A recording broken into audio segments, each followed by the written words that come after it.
All right, we are live. Welcome to another episode of the Saratoga podcast. Robin is taking the week off, but I'm here with my co-host Dan Federici. And Dan, there's some breaking news, if I understand right. There was a deceased individual found in the Vanderbilt housing terrace, I believe. I will read the police statement right now. Hold on one moment for me. So essentially, the Saratoga Springs Department is currently investigating a suspicious death. A suspicious death, I imagine that's a key word there, that occurred at the residence of Vanderbilt Terrace yesterday, February 6th. There is no threat to the public, and a person of interest has been located and is currently in custody. Dan, you are a ex-police officer. What do you take from this? Um, yeah, it's scant information, but you can start piecing things together there, it seems, right? Suspicious death, person in custody. In fact, they label that person a person of interest, but once they're in custody, they become a defendant or an arrestee or something more than a person of interest. So it seems like we're going to find out more, and this doesn't look good from a criminal justice perspective. This was clearly does not seem like a natural death, and maybe as far as a homicide, right? Yeah, again, for the layman and the way you broke it down, yeah, it seems like again a suspicious death and somebody in custody. Looks like somebody prematurely took somebody's life, but as the situation develops, we'll be sure to update people. Dan, I'm sure you do a great job of covering this stuff on the Saratoga Report. So I would recommend after this podcast tuning in there to follow what's going on with this late breaking homicide. Yeah, But besides that, we don't know it's a homicide, but you start piecing that together. It seems it.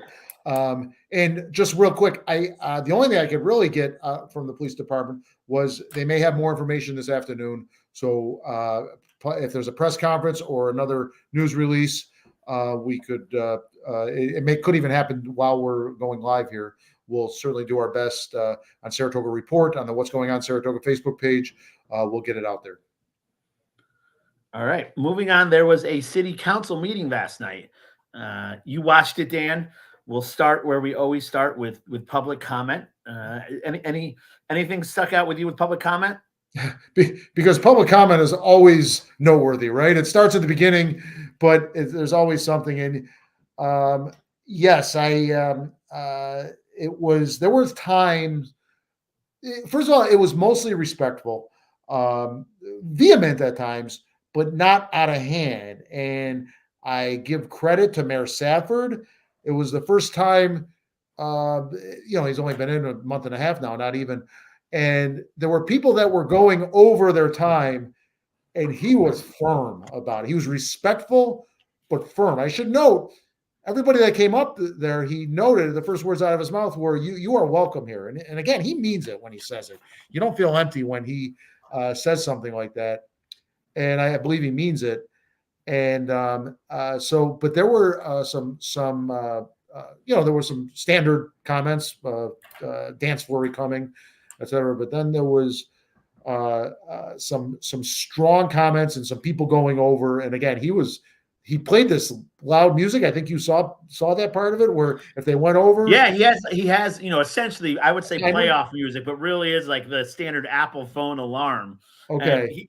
And it works. It kind of it's a very clear message that your time is. And he would say, he joked about it. He's like, boy, that's annoying. But that's the point of playoff music, right? You kind of. And if the person chose to keep talking, they had to deal with that noise, as well as Mayor Safford saying a number of times, your time is up or something equivalent. So they really didn't have the floor. Whereas in the past, they held the floor and they kept it to themselves. Now, there will be times that Mayor Safford is challenged at a deeper level than this, I suspect, with people going over and refusing to yield the mic. But I thought he did an excellent job. So, yeah, there was, again, the word I came up with was vehemence. Someone was speaking about what maybe the proposed new homeless shelter out on Outer Lake Avenue, pretty much at the intersection of Weibel, across from that, next to the new Stewarts, because there's a brand new Stewarts going up, and it seems like they're almost done. And there's some in that community that feels strongly that that is an inappropriate location because it is far from downtown, hard to get to. And the speaker last night must have used the word corpses and roadkill a number of times, saying it's too dangerous to get to. And again, she was very, very outspoken about it, very vehement about it, and angry. And I think you caught that. Is that correct, Adam? Yes, yeah, exactly. One of the speakers, Diogenes, who we've talked about before on this podcast, she speaks at most city council meetings. Actually, what was her name? I missed.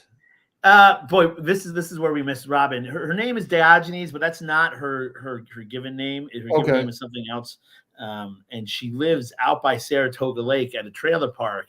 That's a whole other story. I am familiar with that story. Yes. Yeah, the trailer park was bought. Essentially, the new owner wants to convert it into self-storage or marina, I think, something along those lines.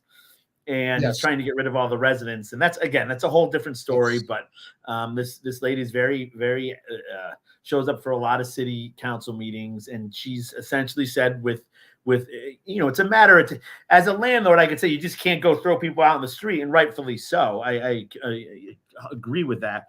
But again, if you own the property, you can convert that property to, essentially legally whatever you like. And so so she's saying she's joining the ranks of the homeless. What I thought was a little interesting, she said it took her 2 hours to walk into the city council meeting. I mean, I hate to be this guy, but there's other choices between the home she's in now and homelessness, right? If you're going to spend 2 hours walking, spend 2 hours getting a job so you can. And again, it sounds kind of blunt and cold, but there's a little bit of a discrepancy there with the just because this developer wants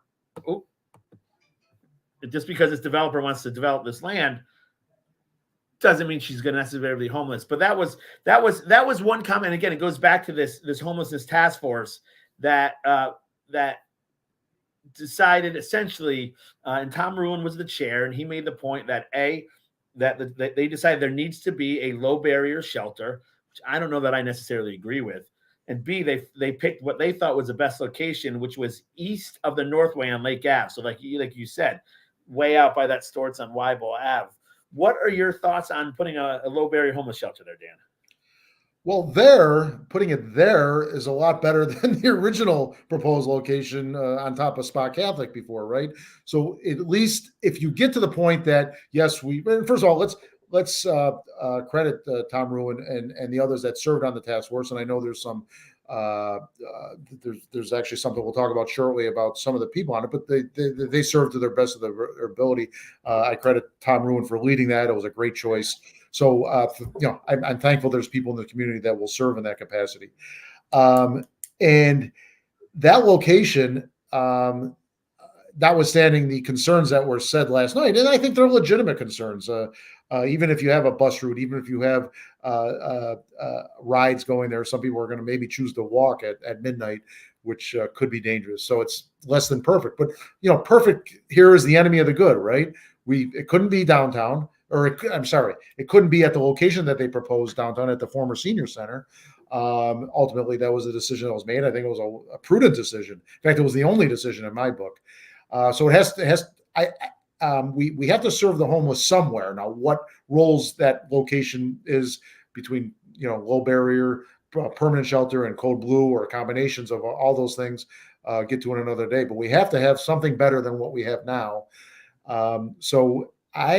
That location seems to make a lot of sense. I guess they're technically our neighbors, but one group of neighbors is on the other side of the Northway, as you mentioned. The other one is Stewart's, and then a few houses beyond Stewart's, or I think there's a dentist office across the street at the corner of Weibel. This committee did their work, and they ultimately came up with that location. If not there, where? Yeah. It's true. I think a big fallacy in the serving the homelessness debate is the fact that it has to be in a urban center. I think the especially a low barrier shelter, the mass of people are experience, or show antisocial behaviors. So they're not like we see with the Code Blue shelter downtown and the Rise on the Delphi Street, their shelter. The residents there, the people who are staying there, are not necessarily, they're not walking into town for jobs. They're not going to restaurants. They're antisocial. They spend a lot of time at the shelters, and so the idea of it not having it downtown is a good one. The other problem I have is that homeless, and this is something again that people just dismiss, but it deserves talking to. Homelessness is a spot problem. So by building home, if you build it, will they come? So if we build a 50-bed, low barrier shelter, will 50 people come and fill up that shelter? And then we put another 50 beds on, and will 50 more people come? At what point is this a issue that Saratoga, and Sam Brewer, somebody who made a public comment yesterday at the city council meeting, made the comment that what you're doing is spending all this money to exasperate. You're essentially allowing people to remain homeless. You're not helping them transition out of homelessness by building a homelessness shelter. So, and he referenced Section 8 housing, if you recall. He was a fan of Section 8 housing. So he wasn't saying ignore the issue. He just had a very different viewpoint of how to address the issue. Yeah, right? Yeah, he did. So I think I think you have a lot of well-meaning people, but they're very tunnel vision in their solutions, and that their solutions may not. You're taking on a national problem with a local municipality with a $60 million budget. It's not something that, as Saratoga residents, we can solve. And the problem is it might be a self-fulfilling prophecy. The more we build, the more they come. So I like the idea. I'd like to see it further out, maybe by the mall. Again, if you have a store or a shop or a bus line, I mean, taking a bus to get to, if they are residents that want to integrate back into work, taking a bus to get to the job site, to get to work, is such a small step to real life. But it's a necessary step, and it's not something that if there are residents out there that want to start to transition back into a productive livelihood, I don't think asking them to take a bus to get to a job site to get to work is something that's astronomical. Or I know I had a guy working for me who was experienced homelessness from Ballston Spa, from a shelter there. And when he was good, he figured out ways to take the bus route, or he would ride a bike to get him from Ballston Spa to show up on the job site. When he was off, when he was bad, when he was having problems, I could have gotten him a hotel room next to the job site. He wouldn't have showed up on time, right? Mm-hmm. So the barrier was not his physical location compared to the job site. It was mentally where he was at. And the other issue, again, we heard a speaker talk about they were returning to their house, to their apartment building on Broadway, and in their vestibule, they were assaulted. And that was confirmed by the Commissioner of Public Safety, Tim Colt, who had happened. He also talked about how Seneca Restaurant had a disturbance with a homeless person who brandished a knife and caused some mayhem there. So I think focusing the homeless population, I like the idea. It's not in town, not in the urban center. I actually like to see it a little farther away, and also in conjunction with the county and other municipalities, because as a city, we can build all these things. And what do we do when they filled up? We keep building them. Yeah, we do have a comment, Adam. I'm going to post it in a second here.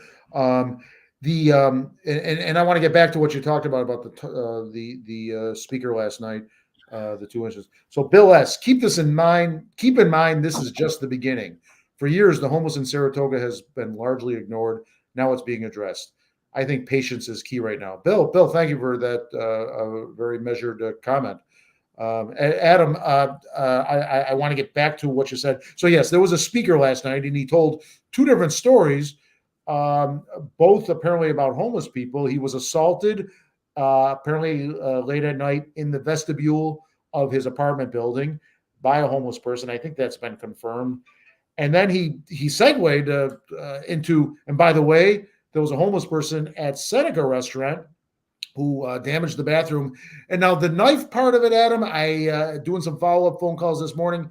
There has been no arrest for any sort of menacing or weapon. So it seemed like there was some sort of knife there, but I don't know if he went as far as brandishing it, because there's no arrest for menacing or attempted assault or anything like that. So I don't know where the knife played. So right, and you would assume, Dan, real quick, as a police officer, if I was menacing and I showed a knife, that's a crime, correct?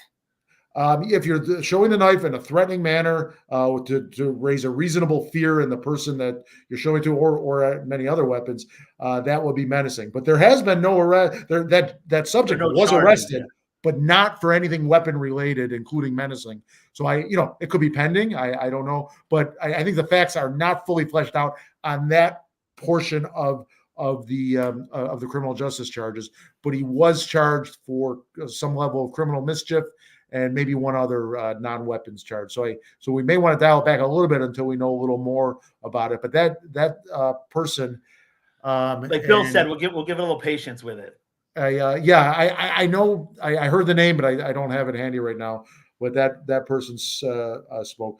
So again, Bill, thank you for the comment. I'm going to see if I can take that down. Yeah, and I just want to add to that. I am closely associated with the business downtown, and it's located close to a couple shelters right now. And we had an incident Sunday night where we had a homeless man come in and act in a, you want to use the right words, because they were certainly intimidating and threatening without threatening one of our retail sales agents, and had her essentially cornered, and she felt extremely scared. But she had her phone on her, but she couldn't, without. That's why police have codes, right? 1020, because you can't really say, this crazy guy is in front of me right now. I'm scared for my life. Please send help. So she was texting, and then she called the sheriff's department. She was texting somebody who was called the Saratoga Police 911, and the Saratoga Police essentially said, "We're out on other calls right now. We can't help you."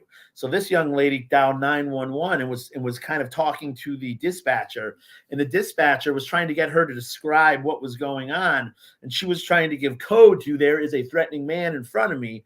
And the dispatcher, I don't know if the dispatcher wasn't picking up on what she was saying, but the dispatcher, and normally when this happens, we've had people accidentally dial 911 before, and the police, even if they'll call back and you'll say everything's fine, but they'll still show up. There was zero follow-up by the sheriff, because if I'm correct, the 911 calls from Saratoga still go to the sheriff's office. Well, it turns out it was Sunday night, and there was a bomb threat at the Casino Racino. So that's must be all the units there. But in the meantime, you have these homeless shelters downtown, and these incidents continue to happen. And again, serving a large portion, my belief for how to deal with, low income housing and the homeless population is disperse it throughout the community. Don't concentrate it. And that's what we've kind of done right now in South Broadway between the Shelters of Saratoga building and the Code Blue, is that it's the homelessness population is concentrated very close to our city core. And boy, as much as you want to say they just want a home, they just want a warm place to sleep, it's true. There still is a risk to the community when you put facilities like that in the middle. Let me acknowledge that. And I'm always, well, not always, but I like to think I'm down the middle quite often, which means everyone hates me or hates my opinion. But in this case, I never want to overhype or overplay anything that could be a stereotype or something about the homeless. At the same time, I'll be damned if I'm going to let people say nothing to see here. It's all stereotype. There's real concerns here in our city. This poor clerk that you're talking about, this employee, oh my God, that sounds terrifying. And then to finally get the police and say, we can't come or something, or we're going to be not as quick as we normally are. That had to be horrible. This gentleman got assaulted. That was confirmed, going back to the speaker last night at city council. Something crazy happened at Seneca restaurant. That's just within a few days. So again, let's not overhype it. We still have to, we have both a moral duty and a legal duty, at least at the county level, right, to address homelessness issues. And I hope we do. And for now, Adam, to answer your earlier question, because I'm not that knowledgeable about it, although I did listen to the podcast, with Dwayne Vaughn and the Mitsons for Shelters of Saratoga. I'm going to post that where people can find that. It was about an hour long about the history of homelessness in Saratoga, or at least the recent history, past 30 years or so, and it was really enlightening. But until I know more, I'm going to defer to Tom Ruin and those that did the work, and they apparently did a lot of work, and they came up with a proposal out on Outer Lake Avenue. And right now, I thank them for their work, and I guess that's largely where I'm at. Yeah. Yeah. Well, so let's get back to this homelessness task force too. Tom Ruin has been a staple of this community for a long time, and it goes back to his father's days, and they did a lot to bring this community to what it is today. With that being said, the task force, again, Sam Brewer had a very interesting comment that, that one of the chair people of one of the members of the Saratoga task force, appointed by the Commissioner of Finance, Ms. Shangvi, she doesn't stand for our Pledge of Allegiance. She's actually a member of the Democratic Socialists of America, which are a kind of an anti-Western capitalistic values group with a lot of radical ideas. And I think a lot of our boards, especially having an all Democrat kind of with some far left members, city council, there's a lot of activists and not problem solvers on these boards. And Sam Brewer did bring up a good point. I mean, you look into this lady, again, she's an active member of the DSA, which I have a lot of issues with. I think it's a group fraught with issues. And if people who actively participate in that group, I think have some real flaws in their way of critically thinking about issues like this. So I do like the fact that Mayor Kim did appoint somebody like Tom Ruin, who's certainly far from ever being labeled an activist. But again, these groups we have in Saratoga, a lot of them are just, or a lot of these committees are just packed with people with very far left viewpoints, and you see it in a lot of the recommendations things that come out of it. Yeah, and so we can clarify, Sam Brewer is just a citizen, right? And he doesn't have an official position. He spoke at the public assessment. You're right. And we talk about Sam Brewer, like Diogenes, who, what gives them a little bit of credit, at least I think why we feel comfortable talking about them, is because they are at most city council meetings. They speak at many of them. There are people who you got to give it to, who are active in our community, whether it be in ways we agree with or not. They certainly are active. So yeah, and he spoke well. He was very pointed, both literally and figuratively, in his statements about the task force member you talked about, and as well as a Commissioner Sungvi. And Mayor Safford then told him to essentially back off at addressing people directly, or talking about people directly. But you know what, Mr. Mayor? I think he has a free speech right to do that, especially for they're both public officials, right? Just because she doesn't get paid on the task force, she's still a public official, and he's speaking his mind and criticizing them. He has the right to do that, I believe. And that's one thing the city council for years has tried to say, try to speak to the city council as wholes, not as a whole, not at a certain city, certain member of the city council. But I agree with you. I think as public servants, you have a right to go up there during your public comment and address something that they're doing. I agree with you. Yeah, and because once you get to limiting content, once you get to judging, to stopping or allowing based on the content, I approve of the content, I don't approve of the content. That's where First Amendment rights that's where the city can get themselves into some trouble. So I think so that folks, I think most of you know this because you're watching this podcast, so you're somewhat savvy in what's available online. But these city council meetings, if you can make it downtown, they are available on the city website live. They're available archived. Usually it takes, in the past, it took like a day and a half. But Adam, you told me it was available this morning, archived on the city website. Look TV, both the Look TV media resource website, as well as the TV station itself, which I want to say, probably going to get this wrong, but it might be 63 on Spectrum cable, and it's over the air. You can get it with just an antenna. out of Glens Falls. So there's many ways to watch and listen. I sometimes just listen to it. I don't watch it live. And this is important stuff, and they're rarely dull, right, Adam? That's right. And I'll give you a pro tip here. If you watch it the next day, and for instance, by I think 9:30 this morning, last night's city council meeting was up. If you watch it, if you don't watch it live, if you watch it the next day, you can put it on 1 you can speed up the playback. So I watch it on 1.5. So I'm watching it in 3/4 of the time you are, Dan. It's kind of a nice way to quickly. Everybody sounds a lot more emotional, so your mind, you got to kind of figure them speaking a little slower when they're talking. But it was interesting, and I can barely keep up as it is, Adam, at regular speed. Well, you guys have seen it with me. I'm texting. I'm the annoying guy at the movie. Like, what happened? Why did he kill the butler? I mean, that's what happens at a city council meeting. Sometimes things happen so fast, names are dropped, and you lose it, and you want to hit rewind, but you really can't until the next day.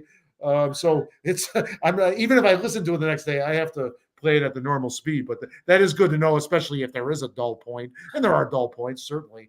But it was a lot of interesting things going on. Yeah. In fact, let's talk about a couple of those things. Not as vehement as some of the things we talked about now, but we have a changed an amended city ordinance regarding leaves and grass, and to a lot of homeowners, this is going to be important, right? Yeah. I saw this on Saratoga Report, Dan. So I want you, you reported on it. Tell us exactly what this is, because you're right, changes how we leave our crap on the front yard there. Yes, the Commissioner Jason Golub introduced a motion to change the city code regarding bagged leaves and grass and items of the type. He had a few different changes on it, but the salient change that to a homeowner that rakes leaves or has grass clippings is you can no longer just pile it at the curb loosely. You can't just put a pile of leaves like you used to. You can't just put a pile of grass like you used to. It has to be either bagged in a plastic bag or in a container or a receptacle. And I wasn't on my game. I would have had that to post it here, but it's redlined and a little bit confusing. But that is the main difference. It passed unanimously. I didn't see a date of effect, so I assume it's effect immediately. Not that it's relevant in the middle of February here, but it will be relevant in a month or two, right? Because even in the spring, people are bringing things out. Now, the logs and the pieces of trees and so forth, I don't think anything changed on that. You can still put those loose, but as always, they have to be cut to 4-foot lengths. But I didn't get a clarification on that. But the leaves and the grass are the key there. Yeah, and as a government, is a bureaucracy. I like to consider myself a small business entrepreneur guy. This seems just like a great non-bureaucratic way to just speed up the efficiency of our public works guys, right? Because if there's leaves everywhere, they got to get that big tractor with the claw on the front and finish raking them up, and it just seems like this is going to be much more efficient. Where they come by, they throw the bags in the truck, and they go. And again, ultimately, the more efficient that city government runs, the more savings there are to the taxpayer. So, Commissioner Golub, great idea. And efficient and effective, because Commissioner Golub pointed out that because of this, we can now extend the paving season, because apparently the same people that were paving and were the same ones doing this. So they can't do two things at once. So you're right. That probably, is it an inconvenience that I like? I didn't pile it up loosely too often. I did more often bag it than not. But was it convenient? Yeah. So I'll live with it. Yeah. It also too, like sometimes I'll put it in bags and then my neighbor won't, and you'll be like, damn it, that's going to end up in my yard. Yeah. A good wind makes a nice pile suddenly everywhere. Exactly. And also some good news. Oh, sorry, you were going somewhere. I think I was going the same place you were. The good news with well, go. Why don't you say some upbeat news regarding a beloved? Yeah, exactly. So yeah, the music hall. So, Anthony Skip Scirocco, who was our commissioner of public works for years, I believe he started out a dog catcher. They're going to name the music hall after him. Correct, Dan?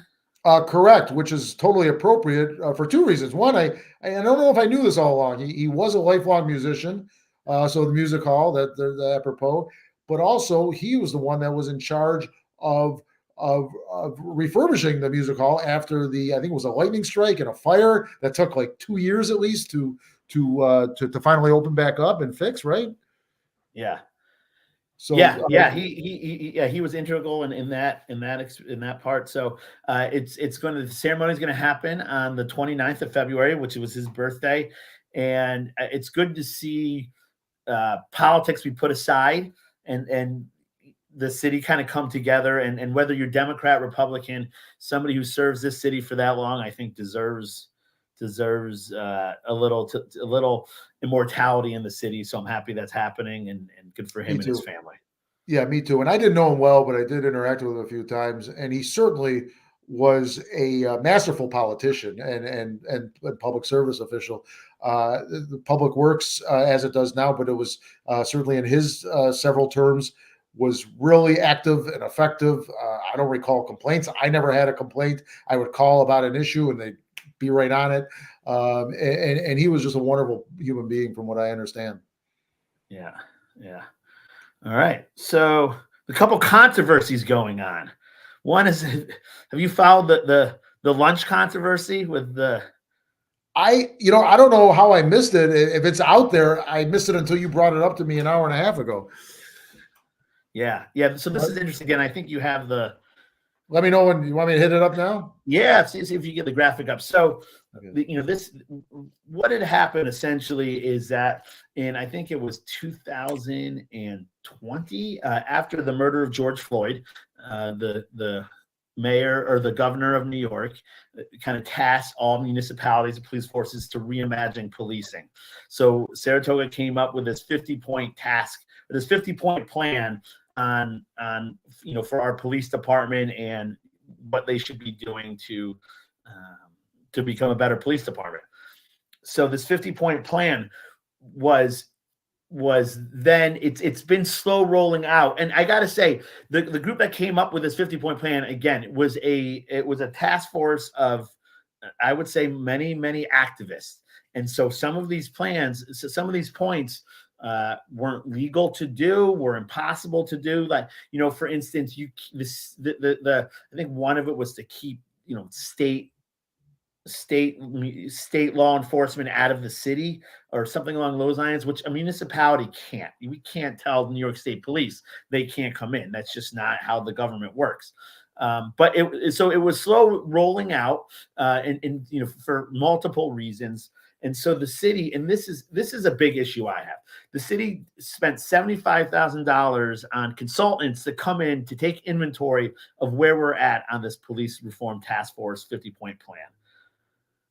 The first issue I have with that is that a lot of this, if you look, the Republicans nationally have a problem with the big lie, and that big lie is the election was stolen, and that nothing points to say that's fact. Nothing gives that any truth except the de facto leader of the Republican Party, Donald Trump, spewing off on it.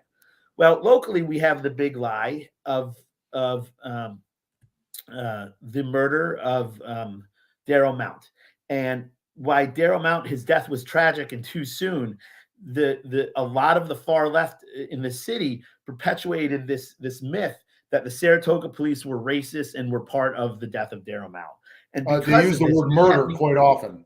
What's that? They use the word murder quite often, which was exactly. Exactly. That's exactly right. And because of that, the reaction of the city, spending 75. You have to understand, our taxes have consistently gone up the last 2 years. Our property taxes, and we're spending $75,000 on a consultant group from Virginia to come in and take inventory of a 50-point plan that's fraught with some issues to begin with. Not only that, one of the commissioners, Jason, there's a whole, our friend John Kaufman in Saratoga Politics did a big piece on this about how this RFP was written and the relationship of one of the current commissioners with these consultants out of Virginia. Jason Golub had worked for this company or had a relationship with this company, and we're paying them $75,000 to come in, and they come in and they had lunch with Lex Figueroa, who is one of these characters who probably all of our viewers know who he is. He's one who's kind of led this charge that Saratoga is a racist city, and that our police force murdered Darryl Mount. And so they have lunch with them, and this lunch involves, this lunch involves raw oysters, bottled Saratoga water, steaks, cocktails. Now they didn't put in for the cocktail, they didn't see reimbursement for the cocktails on this, but this lunch seemed so over the top.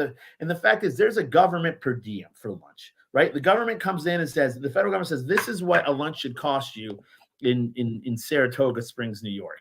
And that is $19.60. That's a fair market, that's a fair price to pay to get lunch in this city. If you look, this lunch was $176. Now you back away the drinks and everything, it might have been $120, but that's $60 a person for lunch to talk about the Saratoga, this big lie that we're a racist city with a racist police force. And it blows your mind. And it got a lot of traction on social media. This because if you look at this receipt, this receipt is. Can I interrupt you? I'm sorry to interrupt you. Where was this out there? I just, I'm searching deep and wide all the time. And until you brought it to my attention, I didn't see anything on this. So this receipt was submitted by the Beacon Group for reimbursement. No, I understand that. I mean, but was it on what's going on in Saratoga? Moving Saratoga Forward was the first people who. Okay. Okay. So Moving Saratoga, who again we have our issues with, but it's not to say that when they still sometimes get things early and report facts. They do. To their credit, they find, and I've been keeping a distance from them, but they do find things that long before anyone else finds them, or they will post things that maybe some other entities are unwilling to post. They often go way too far. That's why I keep my distance from them. They're sometimes terrible. Are terrible. I'll stay with that. Sorry, keep going, Adam. Yeah. So anyway, I think this pendulum. You had a lot of different things nationally going on 3 or 4 years ago, again, with the horrendous murder of George Floyd and the torture of the hands of police officers. You had, a kind of a Looney Tune president doing really kind of crazy. It just was, you had COVID. I mean, it just was, but the pendulum in this city swung so far left that we're spending $75,000 again, essentially for based on this big lie that Daryl Mount was murdered by our police officers. It was, and so now we're okay with going and invest in spending $75,000 for oysters and steaks. It's just, if you're doing these things and it's within the city purview and you're not raising taxes is one thing, but we continue to spend money, raise taxes. This has got to stop somewhere. This insanity has to stop. We have a comment on this. If I can interrupt you, Adam, let me remove that and add the comment from Dina Drink Henke. It was linked on the agenda. So I'm not sure what she means at this particular receipt or this receipt. Yeah. Okay. This seat was part of a broader bill. This was part of a broader bill where they billed us again. They billed the city $15,000 to take inventory of our 50-point plan, and $15,000 to take inventory of our 50-point plan. We don't have this. Saratoga is we have a small budget. We're not a giant municipality that has a large tax base.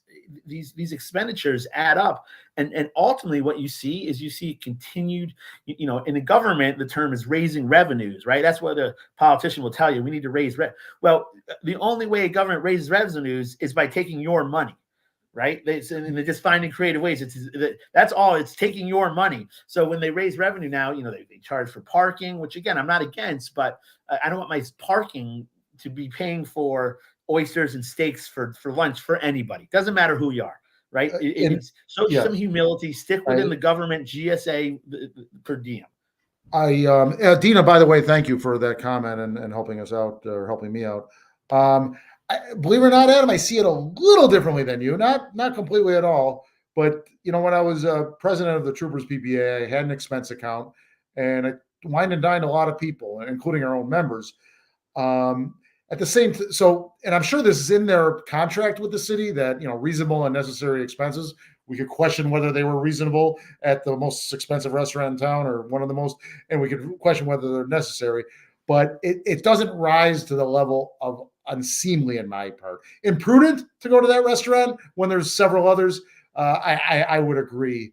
But I'm not as fired up maybe as you are. A bit of a shrug, like, oh, come on, folks, you had to do that. You had to go there, and like you said, oysters and so do I understand right? They paid for their own drinks, but then the food was reimbursed by the city. Did I catch that? They paid for their own drinks, but the food was reimbursed in the city. And again, Dan, I love dissent. I wish we argued more about stuff because I think that's what makes it interesting. But when you have a government per diem, you have this is not me saying what it is. This is not you saying what it is. This is the federal government saying $19.60 is the appropriate amount you can pay for lunch in Saratoga. And you're more than double that to talk about something that again, this taking inventory of our 50-point plan that all kind of stemmed out of this big lie in Saratoga. For me, it just shows gross. This is not their money. It's not the commissioner's money. It's our money. And it shows a great neglect in how they choose to spend our money. Yeah. Again, I don't disagree with you. I'm dialed back in that the optics aren't good here. And Yeah. we need, if we're going to hire vendors, they need to make some, okay, this is a beautiful, expensive place that we're going to go on the city dime.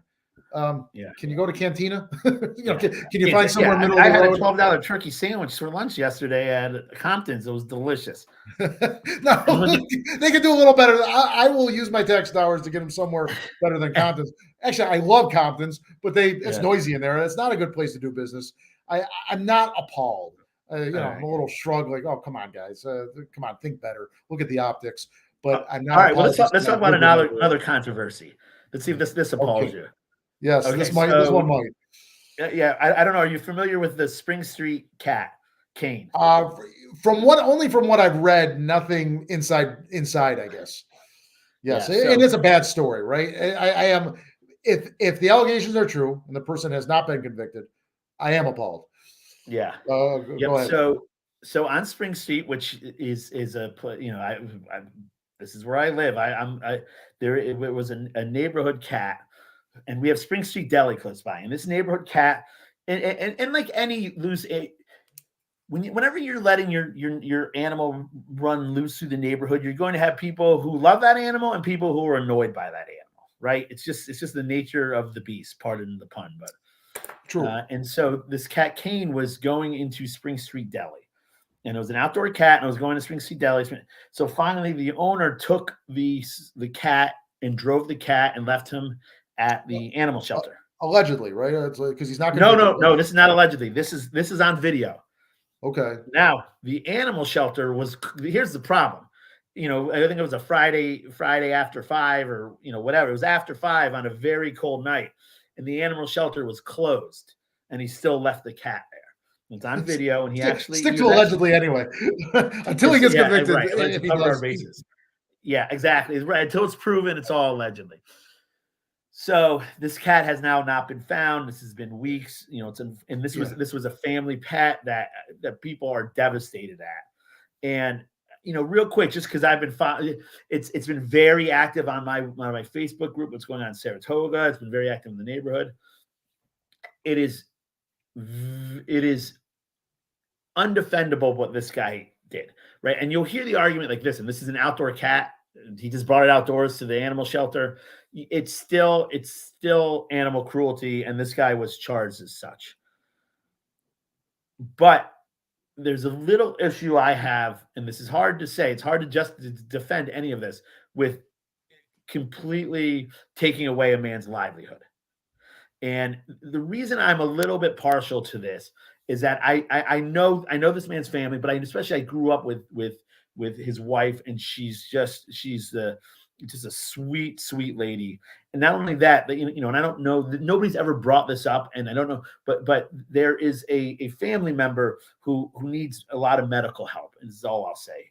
And you hear a lot about what's going on in Israel and collective punishment, and you have Hamas fighters, but their women and children are paying the price for it in Israel. Well, that's what I kind of feel like might be happening with this. And so it's horrible what happened to this cat. I pray this cat turns up and all gets put to rest. But I don't know that we should shut Spring Street Deli down. I think it's still a valuable asset. This guy's going to pay a big price, and he is paying a price, and rightfully so. But it's one of these. The ramifications are large about taking away a man's livelihood.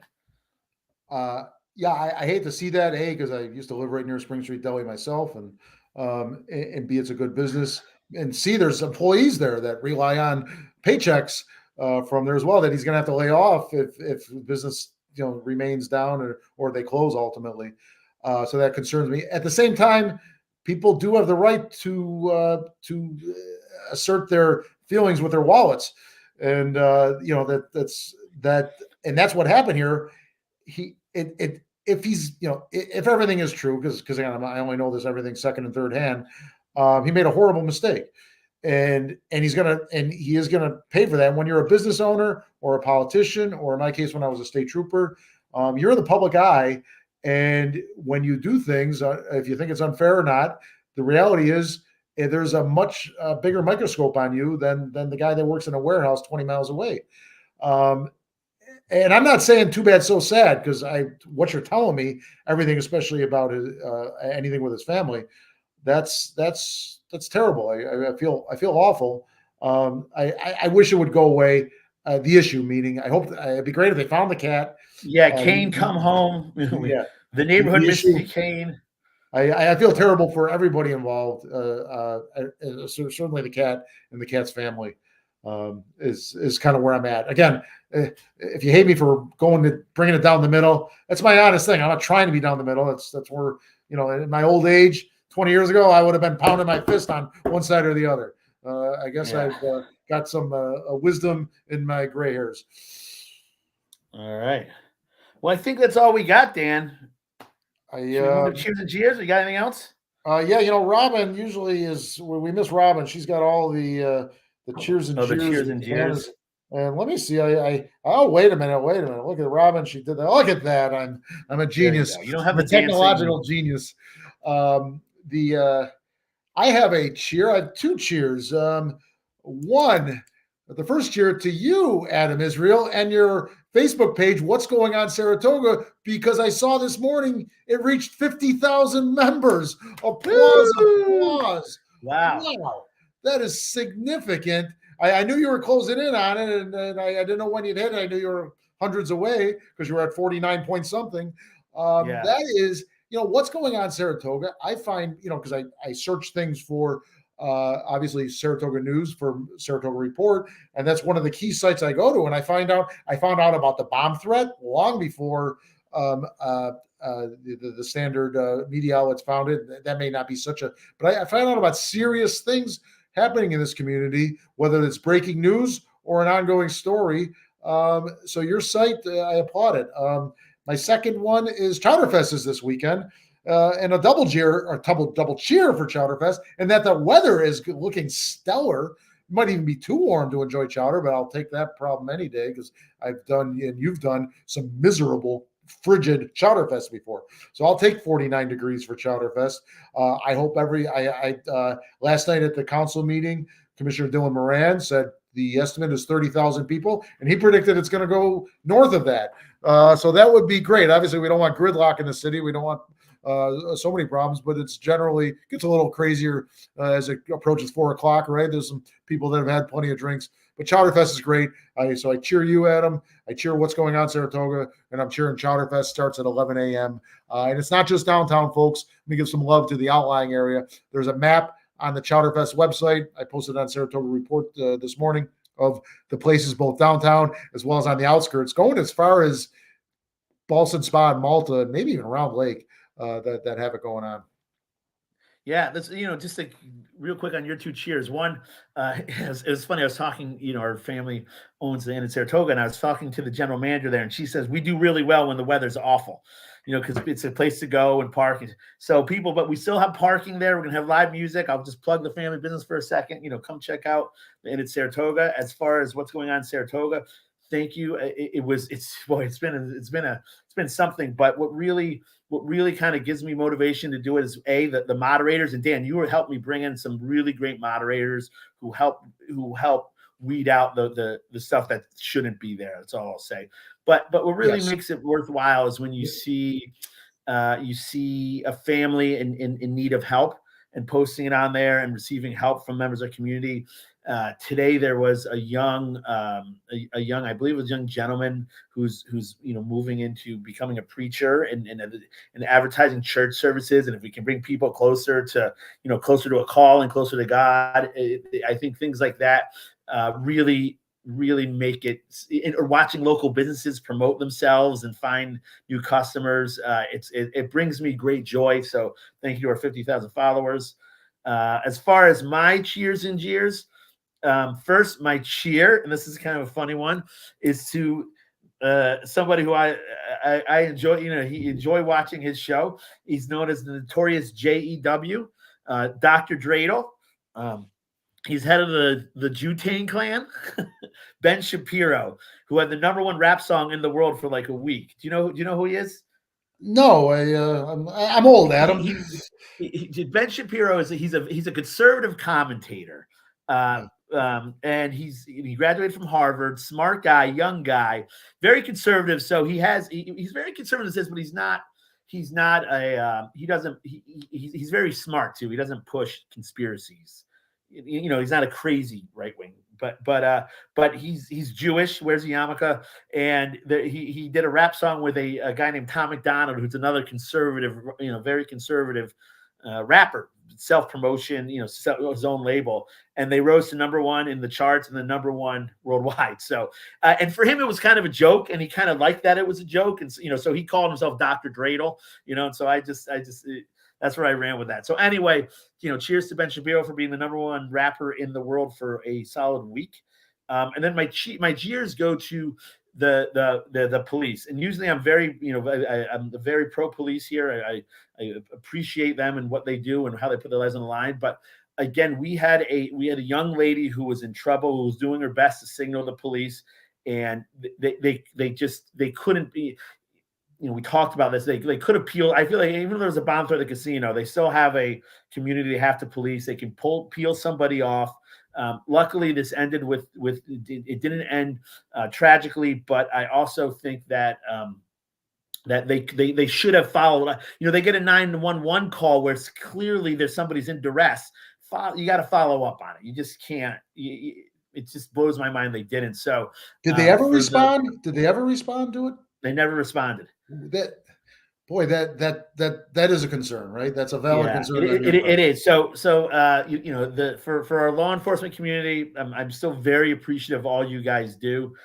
But look at what happened here and try to change it so in the future it doesn't happen again. But besides that, we miss Robin today. We'll most likely be back in a week. Then the following week is break. So I don't know what will be here, but we'll keep people posted on our Facebook page.